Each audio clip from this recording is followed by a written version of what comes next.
तुम्हाला माहित आहे का, कोकणातल्या शिमग्यात शंकासुरासोबत नाचणारी गोमू नक्की आहे तरी कोण? गवळण की कोळीण?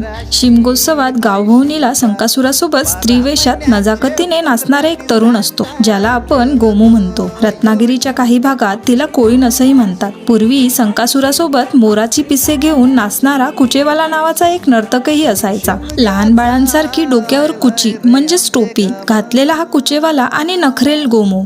पण आजकाल काळानुसार गोमूचं रूप बदलत चाललं आहे. जुन्या आणि पारंपरिक खेळातील गोमूने आपला अस्सल जुना बाज आजही टिकून ठेवला आहे. कोकणातील काही भागात अशी जुन्या वळणाची पारंपरिक गोमू पाहायला मिळते. कोळी महिलांसारखी तिची वेशभूषा असते. कमरेला साडी आणि तिथेच बांधलेला पदर, अंगात पोलकं आणि त्यावर ओढणी. यावरून एक गोष्ट पक्की होते की वेशभूषेनुसार तरीही गोमू दुसरी तिसरी कोणी नसून कोळीणच असावी. शंकासुराच्या रांगड्या नाचाला गोमूच्या या नृत्याची जी अप्रतिम साथ मिळते ती कोकणच्या लोककलेची खरी शान आहे.